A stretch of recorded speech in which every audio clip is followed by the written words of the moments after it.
Bismillahirrahmanirrahim. Assalamualaikum warahmatullahi wabarakatuh. Asyhadu an la ilaha illallah, asyhadu anna Muhammad Rasulullah.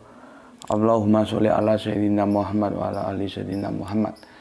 Kama sholaita ala sayyidina Ibrahim wa ala ali sayyidina Ibrahim. Bil alamina innaka Hamidum Majid.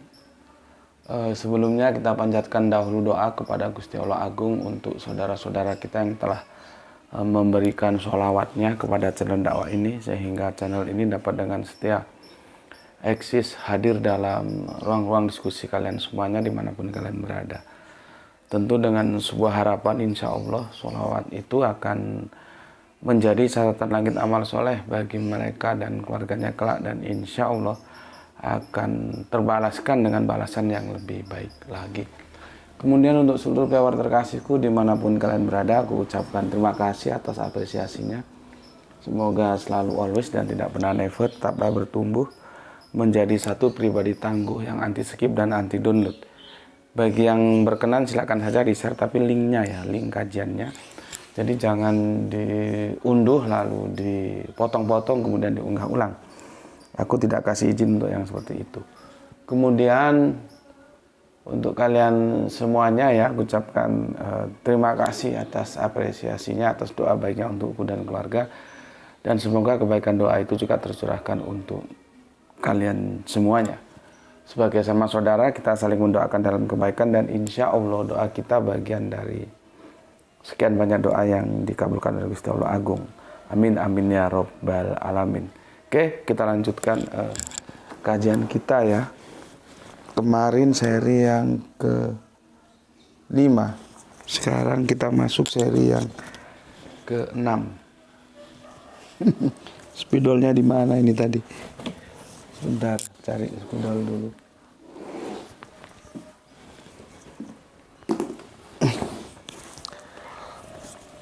Ada yang terjatuh masuk di dalam kamar. Dimasuk terlalu dalam ke dalam laci, jadinya nggak nampak. Oke, tajuk kita adalah mengalahkan Yesus, ya, mengalahkan Yesus. Sekarang seri yang ke-6 ya.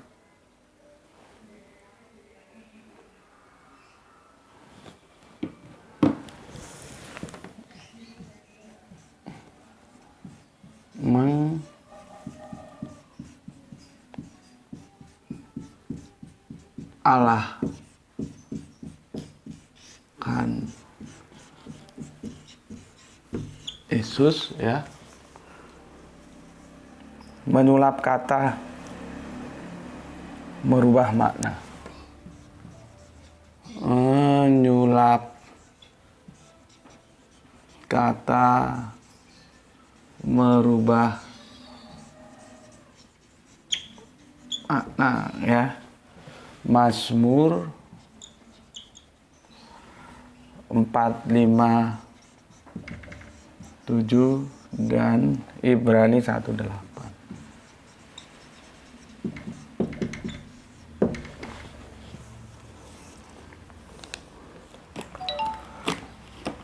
Oke, Mazmur sudah aku jelaskan, Ibrani sudah ya, meskipun belum tuntas, insya Allah sekarang akan kita tuntaskan ya. Namun sebelum ke sana, aku baca dulu komen yang masuk dari kalian. Nah, ini seri yang ke-6 ya. Kita slowly ya, ini lagi puasa jadi staminanya harus dijaga, takutnya haus kedodoran di tengah nanti staminanya. Oke, kita mulai. Komen yang masuk, alhamdulillah ya, dia mendapatkan viewer 500 lebih loh. Ada 649. Itu bagi kita sudah istimewa ya. Mungkin bagi viewer-viewer lain kecil itu ya. Sorry, bagi channel-channel lain itu biasanya langsung 1.000, 2.000 gitu ya, sampai 10.000 bahkan. Kalau kita bisa 1.000 aja sudah bagus banget, bukan bagus pakai banget gitu ya. Ini baru mandi ya, karena nggak betah. Anomali iklimnya drastis banget, panas sekali di sini ya. Jadi supaya segar mandi dulu. Oke. Komen yang masuk aku baca ya, dari Kang Nurkolis ya. Alhamdulillah berbes hadir ngaji, salam sehat selalu dan salam Islam rasional guru. Oke, salam Isra juga untuk Kang Nurkolis. Kemudian Soleha kita Gispati. Alhamdulillah Pak Alu hadir Tuan Guru, salam Isra buat semuanya. Oke, salam Isra buat semuanya yang ada di sana dan terima kasih atas 3 hati merahnya. Kita lanjut Bapak Ikhwan Tamim, sesepuh kita dari Tangerang. Salam Isra, semoga semua dalam lindungan Allah. Keren Gus, pengen ngikutin kajiannya sambil ngelihat Bible. Iya, harus lihat Bible ya. Jadi harus punya Al-Quran, punya Bible. Syukur-syukur punya yang hard copy, punya juga yang Android ya. Oke, monggo Pak Iwan Tamin, salam Isra untuk semua saudaraku yang ada di Tangerang. Kemudian Kang Mas Juanto. 01 pernyataan dari Alkitab juga menolak klaim terjadinya penyaliban terhadap Yesus. Mazmur 91 menolak klaim atas penyaliban terhadap Yesus karena bla bla bla bla bla ya, panjang sekali ini, nggak aku baca. Pertanyaan gue, seberapa yakin bahwa itu bercerita tentang Yesus? Mazmur itu kan era Yesus belum hadir. Ya. Sejauh apa kita yakin? Makanya ya, paling gawat itu kalau kita baca kitab Injilnya Matius, dia selalu sembarangan bikin nubuah. Jadi ada cerita dikit mirip aja dinubuahkan kepada Yesus. Dari Mesir ku panggil anakku, padahal yang dipanggil itu Mesir, anakku itu yang dimaksud Israel, bukan Yesus. Itu terjadi ketika bangsa Israel Exodus ya, keluar dari cengkeraman kejahatan Fir'aun yang dikomandani dengan panglima perangnya yaitu Kanjeng Nabi Musa. Itu yang dimaksud dari Mesir ku panggil anakku ya. Lalu sama si Matius dibikinlah cerita sehingga ketika Yesus ke Mesir, terus setelah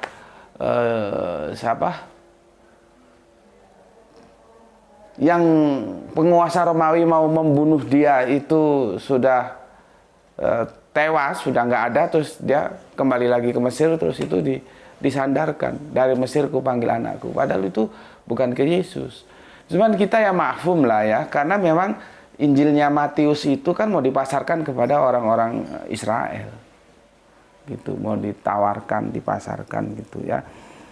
Jadi hati-hati kalau baca nubuah. Maka kalau ya gue sih nggak apa-apa. Kalau Mazmur 91 itu menolak klaim atas penyaliban terhadap Yesus, pertanyaan gue, setinggi apa kita bisa yakin Mazmur itu adalah nubuatan yang disandarkan nanti kepada Yesus? Kan itu. Karena nubuatan itu memang begitu. Dia tidak terus terang-terangan. Kalau terang-terangan namanya bukan nubuah dong. Karena nubuah itu berbicara future, masa yang akan datang, yang belum terjadi, masih fiction dia. Surga neraka itu kan fiction, bukan fiktif ya. Nubuat itu juga fiction, visi, pandangan ke depan. Maka kalau Mazmur, nah gue kan fair kan. Bukan karena gue mengatakan Yesus itu tidak tersalib, tidak terbunuh, yang diserupakan itu adalah peristiwanya, seolah-olah ada peristiwa itu, dibangunlah opini, di framing, sehingga semua manusia yang ada di Israel sana mendengar berita bahwa Yesus disalib, padahal tidak ada penyaliban. Itu hanya berita hoak yang disebarkan atas kerjasama antara tua-tua Yahudi dan Romawi yang tidak ingin Yesus tampil sebagai hero. Walaupun pandangan gue begitu, terus ada yang seperti ini nih ya, yang dikatakan oleh Kang Mas Juanto, bahwa Mazmur 91 menolak klaim atas penyaliban Yesus. Gue tidak terus terima begitu aja. Itu bentuk gue memang ingin membahas permasalahan-permasalahan teologis ini secara akademis. Artinya dia objektif. Bukan karena, oh ini mendukung pendapat gue nih, terus gue terima saja bahwa Yesus tidak tersalib. Nggak begitu, bos. Tapi kalau ada yang begitu ya terserah dia aja. Gue bukan level itu. Gue level yang berusaha seobjektif mungkin. Benar-benar salah ya salah. Islam itu begitu. Islam itu berbicara dalam objektivitas yang akurasinya sangat tinggi. Ya, maka kalau ini mau dikatakan sebagai nubuah bahwa Yesus tidak tersalib, gue bukan menolak, cuman gue bertanya, seberapa persen kita hakul yakin bahwa yang dimaksud dalam Mazmur 91 itu adalah sosok Yesus yang dinubuatkan kepadanya? Itu dulu ya. Oke, coba kita bandingkan, karena itu pasca, itu pra. Coba bandingkan dengan 1 Ibrani 57. 1 Ibrani 57, salah lihat. Bukan 1 Ibrani, tapi Ibrani ya. Ibrani 57. Kalau ini kan pasca. Kalau yang Mazmur itu kan pra. Di sini nubuah. Di sini fakta sudah, karena peristiwa sudah terjadi, bukan fiction lagi. Kalau di sini fiction, seperti kita surga neraka itu fiction karena waktunya belum sampai. Di sini fiction dia, surga karena belum sampai. Tapi di Ibrani ini dia menjadi fakta karena sudah terjadi peristiwanya. Apa kata Ibrani? Gue baca ya, lu dengar semua. Ibrani 5:27. Dalam hidupnya sebagai manusia, ia telah mempersembahkan doa dan permohonan dengan ratap tangis dan keluhan kepada Dia yang sanggup menyelamatkannya dari maut. Di mana ratap tangis, di mana doa itu terjadi? Coba lihat apa yang terjadi di Taman Getsemani. Sampai keringatnya itu bercucuran sebagai laksana bintik-bintik darah. Kan nampak lemah sekali kok masih dibilang Allah. Allah dari Hong Kong apa? Dan karena kesolehannya, ia telah didengarkan. Artinya apa? Doanya Kanjeng Nabi Isa atau Yesus itu didengar oleh Gusti Allah Agung sehingga dia terbebas dari upaya busuk tua-tua Yahudi dan Romawi yang ingin mengeksekusi dia. Itu loh maksudnya. Jadi gue lebih pegang Ibrani daripada pegang Mazmur. Tetapi ya oke lah, kagak apa-apa kalau Mazmur mau dipakai. Cuman yang pertanyaan gue, setinggi apa persentase kita untuk percaya bahwa Mazmur itu bercerita tentang Yesus?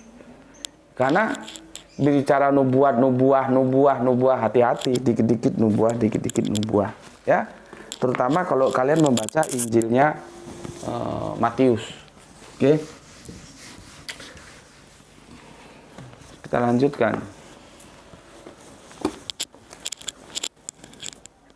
Jumat Wage alhamdulillah Pekalongan bisa hadir, salam Isra. Oke, salam Isra. Kang Sahran Kipari menyimak setelah 2 jam tayang. Oke, terima kasih.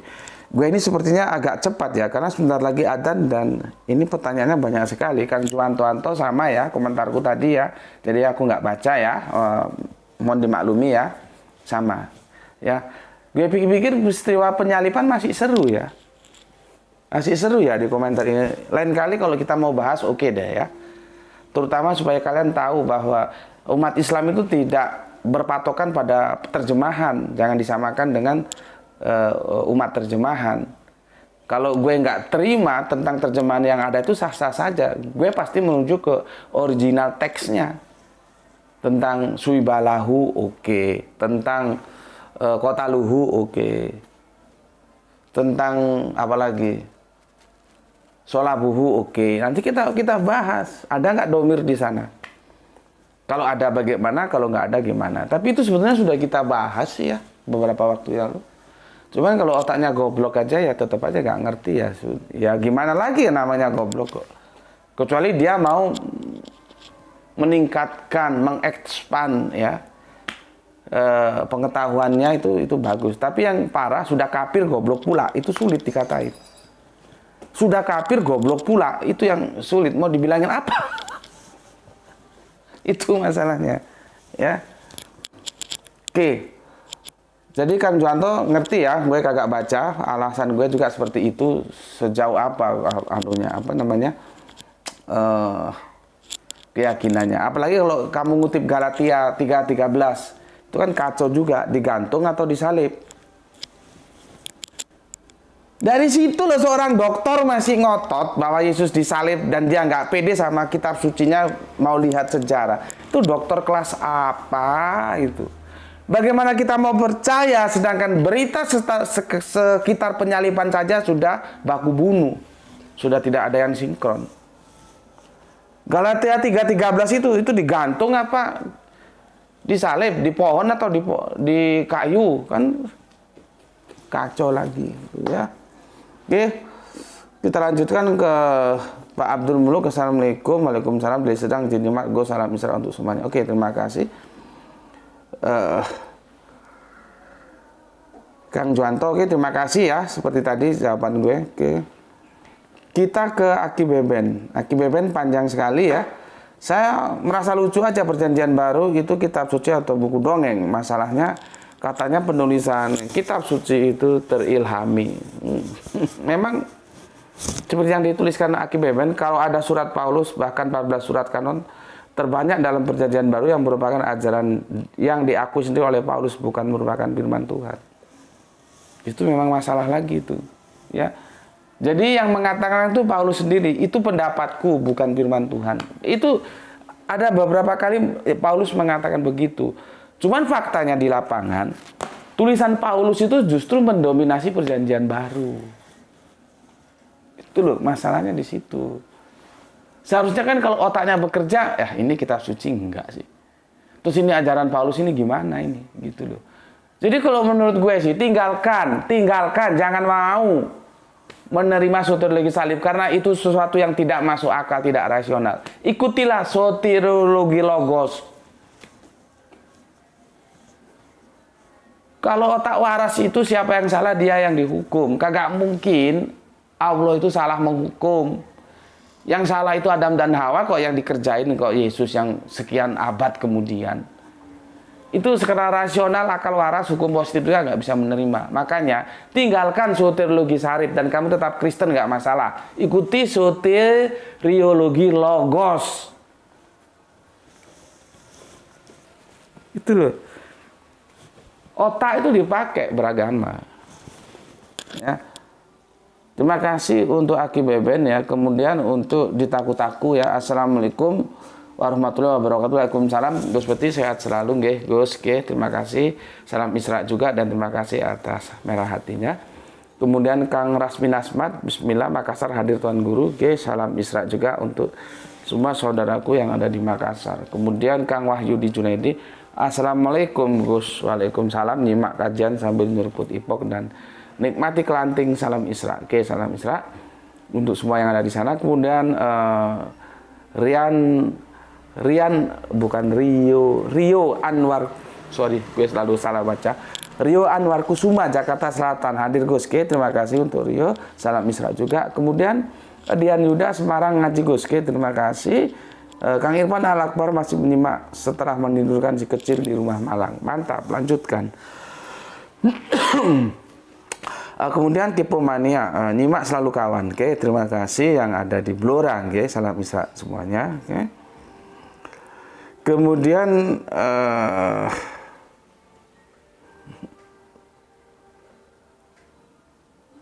terima kasih Kang Hadi Wibowo telah menjelaskan tentang kota luhunya, solabuhunya dan subiha lahumnya ya. Terima kasih. Dan yang kafir-kafir itu mungkin bisa belajar dari Kang Mas Hadi Widodo supaya nggak ngotot aja. Karena umat Islam itu bukan umat terjemahan. Masuk ke original teksnya. Ya. Belajar sama Mas Hadi Widodo itu ya, dia sudah membreakdown-nya ya ke dalam original teksnya ya.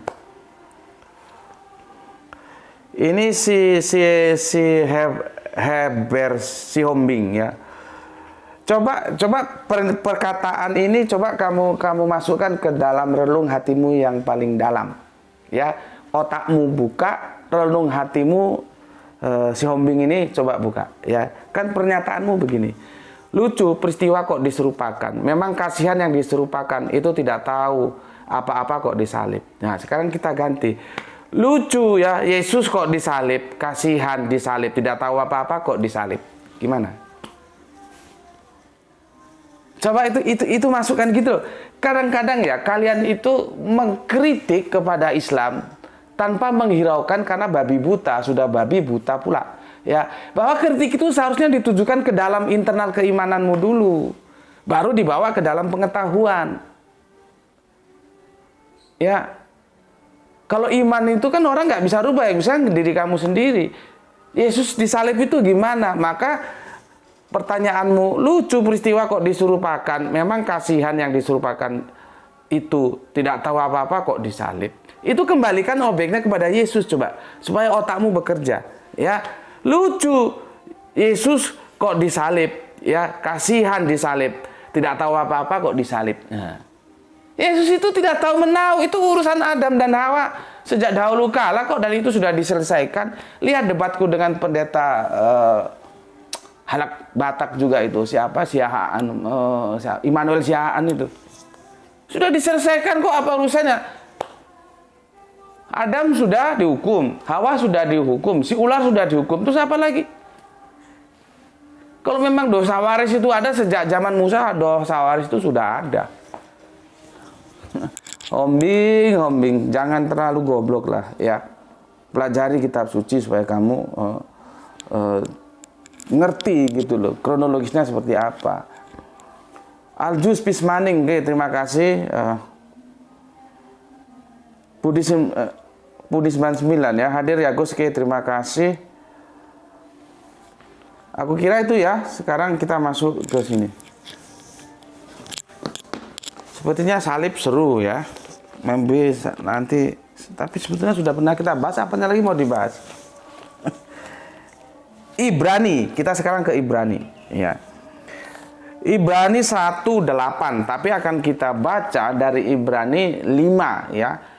5 sampai nanti ke 14 supaya kalian tahu. Nanti kita menyusun pasalnya baru setelah jadi pasalnya tersusun. Oh begitu toh, gitu ya. Ini nggak ada hubungannya tentang Allah atau manusia atau bukan, nggak ada. Hanya mereka aja kurang kerjaan menukil Ibrani 1:8. Nah itu Yesus Allah, itu Allah dari Hong Kong. Orang yang mereka menyulap kata merubah makna kok. Mana kata yang disulap sehingga merubah makna? Ikuti terus, nanti akan aku jelaskan. Kejujuran itu dalam mencari kebenaran perlu, bukan tipu daya yang mendogma-dogma. Tidak ada ceritanya itu. Ya, tidak ada. Sekarang aku baca ya. Ini ya, perikopnya, anak Allah lebih tinggi daripada malaikat-malaikat. Jelas sudah. Raja lebih tinggi dari manusia-manusia yang dipimpinnya, sehingga Allah mengasihi raja itu. Anak Allah lebih tinggi daripada malaikat-malaikat. Ini mengkomparasi, ini mengkomparasi. Gitu loh maksudnya. Ya, jadi ini ayat komparasi. Paham? Oke, gue baca. Karena kepada siapakah di antara malaikat-malaikat itu pernah ia katakan, anakku engkau telah keberanakan pada hari ini. Ya. Dan aku akan menjadi bapaknya, dan ia akan menjadi anakku. Hati-hati. Nanti kalau otaknya goblok dikirain anak harafiah ini. Ya, belajar sastra itu perlu untuk memahami kitab suci. Ya, nanti dikirain harafiah ini. Oh, bapak punya anak. Iya punya anak, tapi maksudnya bukan anak harafiah seperti bapak lu punya anak lu. Jangan gablak gue. Ya. Dan aku akan menjadi bapaknya dan ia akan menjadi anakku, ya. Karena anaknya bapak itu banyak. Mereka yang membawa damai itu disebut juga anak-anak Allah. Itu. Tapi jangan terus dianggap bahwa Allah itu beranak pinak, kacau nanti. Dan ketika ia membawa pula anaknya yang sulung ke dunia, ia berkata, semua malaikat Allah harus menyembah dia. Hati-hati. Menyembah dalam bahasa Yunani ada dua, itu nanti bisa kalian cek. Menyembah yang pruskone atau yang lain. Ini kalau teman-teman Islam nggak belajar Bible dan coba mengerti bahasa Yunaninya, kalian bisa babak belur dalam perdebatan. Ya, disogui ayat ini karena beberapa kali Yesus itu disembah. Ya ini kan Yesus disembah, mana ada yang disembah kecuali Allah? Berarti Yesus Allah. Mingkem cangkemmu. Tapi kalau kamu tahu bahwa kata disembah itu adalah terjemahan seperti Tuhan itu juga terjemahan, Allah ya terjemah, ilah ya diterjemahkan Tuhan, Rob ya diterjemahkan Tuhan, kan kacau. Sama dengan ini, menyembah ini terjemahan. Nanti lihat original teksnya, karena nanti ada kata lain, dua kata Yunani masuk ke Indonesia sama-sama terjemahan jadinya. Kalau kamu tahu gitu, kamu nggak bisa dibodoh-bodohi sama mereka. Yesus disembah, iya, tapi lihat original teksnya pakai diksi apa itu, gitu kan? Kalau nggak tahu, belajar dulu kamu sekolah minggu sana, tanya sama guru Alkitabmu, ya. Oke. Dan ketika ia membawa pula anaknya yang sulung ke dunia, ia berkata, semua malaikat Allah harus menyembah dia. Dan tentang malaikat-malaikat ia berkata, yang membuat malaikat-malaikatnya menjadi badai dan pelayan-pelayannya menjadi nyala api. Itu tentang malaikat. Yang kedelapan, tetapi tentang anak. Jadi tadi tentang malaikat-malaikat, sekarang tentang anak. Yang bicara siapa? Bapak. Bapak itu siapa? Allah. Tadi Allah mendeskripsikan malaikat-malaikatnya. Gue balik lagi supaya otak lu ngerti. Ini komparasi antara Yesus dan malaikat. Dikomparasi oleh Bapa. Gitu loh. Sama, di sini juga dikomparasi. Yang dikomparasi adalah raja. Ini kan tentang perkawinan raja. Dulu. Ya. Oke. Tetapi tentang anak, ia berkata, tetapi tentang anak, Bapak berkata. Ia itu Bapak yang berkata. Berkata tentang apa? Tentang anaknya. Gitu loh. Apa? Tahtamu ya Allah. Waduh, lihat itu. Bapak sendiri mengakui Yesus itu Allah. Karena apa? Mu-nya itu ke Yesus. Maka kalau kita berpegang pada teks, ya, tanpa melihat asal-usul teks dari Ibrani 1:8 ini, maka mau tidak mau Yesus menjadi Allah. Itu harus diakui. Ya. Kalau kita hanya berpegang pada satu teks ini tanpa melihat secara keseluruhan dan mengkomparasinya, ya, jadi dicomot aja itu dari konteksnya, maka mau tidak mau harus mengakui bahwa Yesus itu adalah Allah. Karena teksnya begini. Maka dari itulah kita harus belajar kedua kelompok ini, surat ini, supaya kita tahu yang dilakukan itu adalah menyulap kata, merubah makna, karena mereka ingin Yesus itu dialahkan. Jelas? Oke, ya, lihat ini. Tetapi tentang anak, ia berkata, takhtamu ya Allah, takhtamu Yesus ya Allah. Tetap untuk seterusnya dan selamanya. Dan tongkat kerajaanmu adalah tongkat kebenaran. Engkau mencintai keadilan dan membenci kefasikan. Sebab itu Allah, Allahmu telah mengurapi engkau. Kenapa Yesus diurapi? ya, dengan minyak sebagai tanda kesukaan melebihi teman-teman sekutumu. Ini menunjukkan Yesus itu adalah Mesias. Diurapi, dia dikomparasi melebihi malaikat, melebihi teman-teman sekutumu, melebihi yang lain. Di sini raja dikomparasi melebihi yang lain. Ya. Dan pada mulanya Tuhan engkau telah meletakkan dasar bumi dan langit adalah buatan tanganmu. Ya, semuanya itu akan binasa, tetapi engkau tetap ada. Dan ini hati-hati lagi ini, ya. Hati-hati lagi ini bacanya ini. Dan semuanya itu akan binasa, tetapi engkau tetap ada. Dan semuanya itu akan menjadi urusan seperti pakaian, seperti jubah. Akan engkau gulungkan mereka, dan seperti persalinan mereka akan diubah. Tetapi engkau tetap sama, dan Tuhan-Tuhanmu tidak berkesudahan. Tahun-tahunmu maksudnya. Ya. Dan kepada siapakah di antara malaikat itu pernah ia berkata, duduklah di sebelah kananku sampai kubuat musuh-musuhmu menjadi tumpuan kakimu. Di sebelah kanannya siapa? Bapak. Terus lu anggap ini bapak, anaknya duduk sebelah kanan. Goblok gue. Ini bahasa sastra. Oh, dia tangan kanannya presiden. Terus lu anggap tangan kanannya ini dia gitu.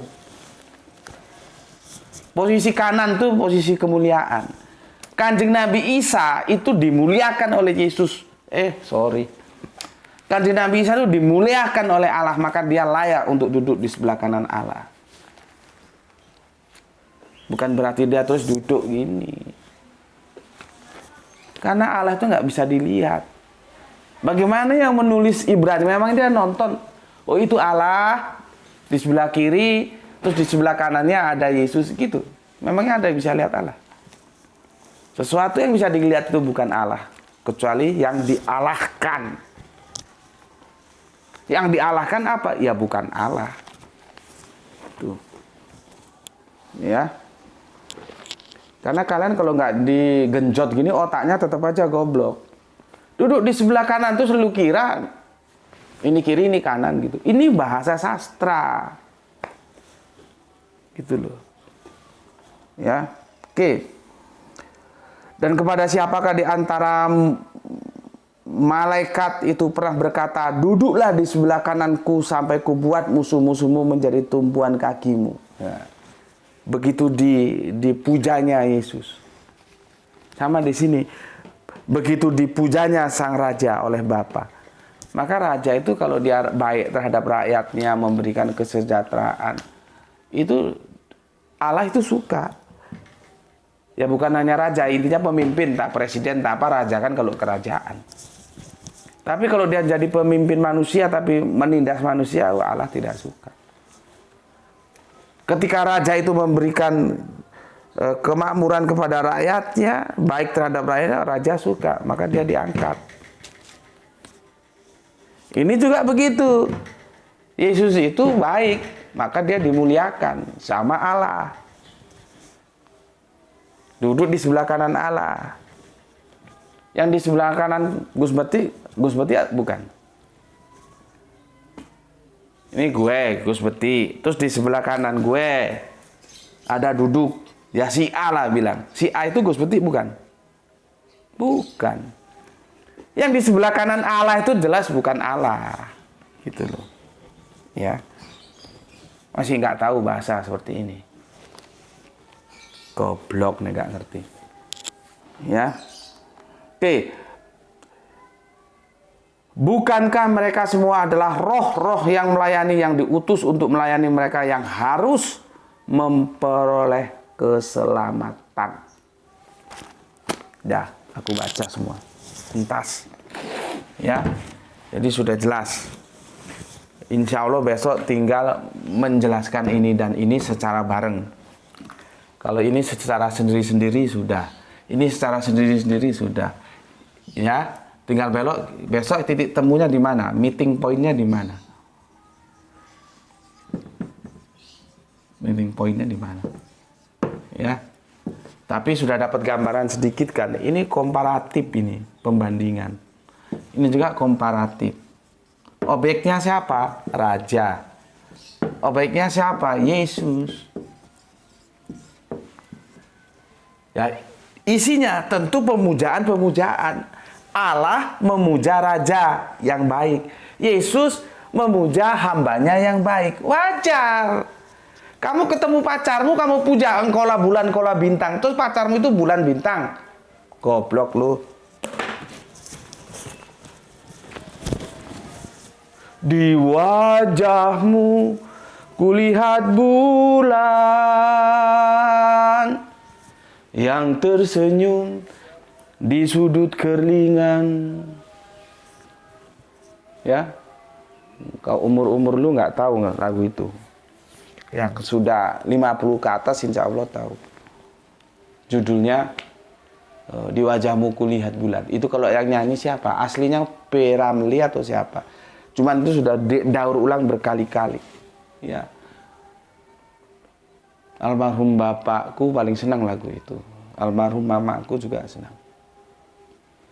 Di wajahmu kulihat bulan yang tersenyum di sudut kerlingan. Ya, itu pujian terhadap kekasihnya. Sampai-sampai dibilang di wajahmu kulihat bulan. Jangan terus lu anggap secara harafiah mukanya itu bulan. Ya jadi repot bicara sama orang goblok gitu. Sama dengan ini pujian semua, dipuji semua. Karena kenapa dipuji? Karena Allah suka. Karena apa? Yesus itu baik, Raja ini baik, sama-sama dipuji. Yang memuji siapa? Allah sendiri, Bapa sendiri.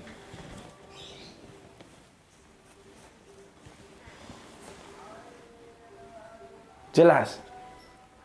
Jadi tidak bisa kamu pahami apa yang tertulis di sini itu semua harafiah. Lewat kamu bisa kelar hidupmu. Ya. Ya begitulah ya. Besok nggak tahu gue mau membahas mana dulu ya. Karena Ibrani ini sendiri menjadi pertentangan dalam dunia kekristenan. Benarkah dia suratnya Paulus? Karena memang agak beda, redaksionalnya beda. Kalau Paulus itu mesti dia tidak miskin, artinya kaya dengan ucapan salam. Gitu. Ini nggak redaksional langsung masuk dia. Siapa yang menulis? Ya itu sedang kita cari siapa. Yang menulis Ibrani ini siapa? Ya, tetapi ada juga yang mengatakan itu Paulus. Ya. Cuma redaksionalnya kok aneh ya gitu. Kalau ini yang menulis Paulus ya tambah tidak mungkin Yesus itu Allah. Orang Paulus sudah membreakdown kok. Bagi mereka memang banyak Allah. Bagi kita hanya satu Allah saja yaitu Bapa. Dan satu Tuhan saja yaitu Yesus Kristus. Mana mungkin Yesus jadi Allah? Nggak ada satu Allah saja yaitu Yesus. Nggak ono sampai modar gue kalau nggak ono. Sampai mampus, sampai kepala lu jungkir cari nggak ada ayatnya itu. Yang ada bagi mereka memang banyak Allah. Bagi kita hanya satu Allah saja yaitu Bapa. Jelas. Makanya Tritunggal Oneness tetap aja dalam permasalahan yang sampai kapanpun sangat-sangat tidak rasional. Jadi ketidakpuasan terhadap Tritunggal terus masuk ke dalam Oneness itu sama dengan dari kegelapan masuk ke kegelapan. Banyak ayat-ayat yang tidak mungkin membenarkan Oneness, seperti banyak ayat-ayat yang tidak mungkin membenarkan Tritunggal. Karena Yesus tidak pernah mengajarkan Oneness. Yesus tidak pernah mengajarkan Tritunggal. Yang Yesus ajarkan adalah tunggal. Ya. Oke. Aku kira besok kita bahas, nggak tahu ya, besok aku mod yang mana. Apakah kita langsung ke meeting ini ya, pertemuan antara Mazmur dan Ibrani. Tapi setidaknya enggak. Insya Allah besok aku akan ngajak kalian berdiskusi. Ibrani ini suratnya siapa sih? Apa ini surat gelap? Seharusnya waktu di kanon dulu kan ada pelaporan ya. Kenapa dulu nggak diperdebatkan ya? Kadang-kadang kita tanya juga. Bapak-bapak gereja yang punya otoritas mengkanon kitab suci harusnya kan ditelotapkan. Ibrani ini sebenarnya tulisannya siapa? Gitu. Ya, kok sampai sekarang jadi perdebatan. Ada yang bilang Paulus, ada yang bilang bukan. Oke, mungkin besok kita akan mengkritisi itu ya. Jadi nanti masalah meeting point antara Mazmur 457 dan Ibrani 18 kita bikin di endingnya saja, di akhirnya sebagai closing statement, sehingga aku bisa membuktikan secara literal telah terjadi sebuah kejahatan akademik, yaitu menyulap kata, merubah makna. Untuk kepentingan apa? Mengalahkan Yesus. Jadi sudah kebelet, sudah pingin, pokoknya apapun, pokoknya. Nah, kalau sudah begitu sudah nggak bisa dikasih tahu. Angel kandhane. Pokoknya Yesus Allah. Ya akhirnya begini, menyulap kata, merubah makna.